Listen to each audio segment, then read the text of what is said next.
അർച്ചന, ഒന്നും പറ്റിയില്ലല്ലോ അല്ലേ? നിങ്ങൾ എന്തിനാ പരിചയമില്ലാത്ത സ്ഥലത്തേക്ക് വന്നത്? കൂടെ ആരും ഇല്ലേ? ഉണ്ട്. ഹസ്ബൻഡും വേറെ സഹായത്തിനൊരു പയ്യനും ഉണ്ട്. എന്നിട്ടാണോ നിങ്ങൾ രണ്ടുപേരും തനിച്ചിങ്ങോട്ട് പോന്നേ?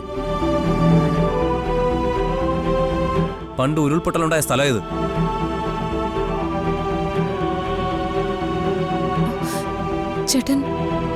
ചേട്ടൻ ആരാ? ഞാൻ ഒരു ഫോട്ടോഗ്രാഫറാ. പേര് ചിദംബരം.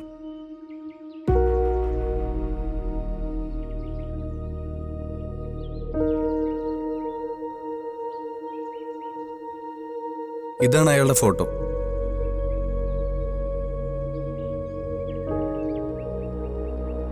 പേര് ചിദംബരം. ഇത് മുഖം വ്യക്തമല്ലല്ലോ. അന്നൊരു ഗ്രൂപ്പിൽ വന്ന ഫോട്ടോയത്. അവരിതുവരെ കണ്ടില്ലല്ലോ. നമുക്ക് അവരെ നോക്കാം. ഇനി എന്തെങ്കിലും അപകടത്തിൽ ചെന്ന് ചാടണ്ട. ആ, അർച്ചന, അർച്ചന, അർച്ചന. ഇവരെന്താ വിളിയേക്കാത്ത? അല്ല, ടെൻഷൻ ആവണ്ട, ഇവിടെ എവിടെയെങ്കിലും കാണും. കാഴ്ചകൾ കാണാൻ പോകാൻ കണ്ട നേരം വന്നേ.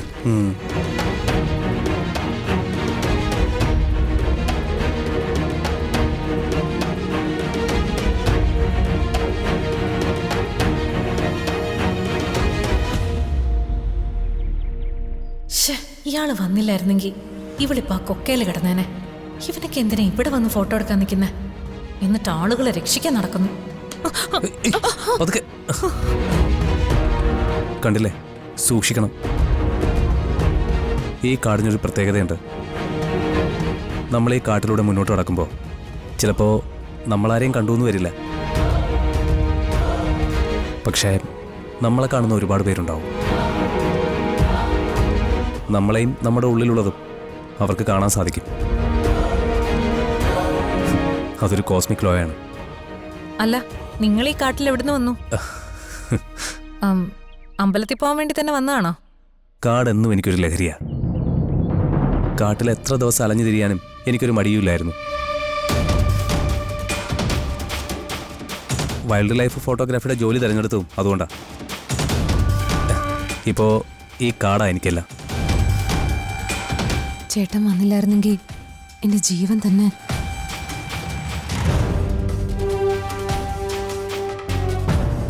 നന്ദി പറഞ്ഞാൽ തീരുന്നതല്ലെന്ന് എനിക്കറിയാം.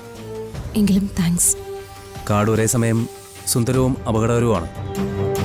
മുന്നോട്ട് വയ്ക്കുന്ന കാലടികളിൽ പോലും അപകടം ഉണ്ടാവും. ഒരു നിമിഷം കൊണ്ട് അഗാധമായ ഗർത്തത്തിലേക്ക് പോയെന്നും വരാം. ചിലപ്പോൾ കാട്ടുമൃഗങ്ങൾ നമ്മളെ ആക്രമിച്ചെന്നും വരാം. അല്ലെങ്കിൽ ഉരുൾപൊട്ടി മണ്ണിനടിയിൽ പോയെന്നും വരാം. എല്ലാം അവസാനിക്കുന്ന നിമിഷങ്ങൾ മാത്രം മതി. ചേട്ടന് പേടിയില്ലേ? നമ്മുടെ ഭയമൊക്കെ ഒരു ഘട്ടം വരെ മാത്രമേ ഉണ്ടാവൂ.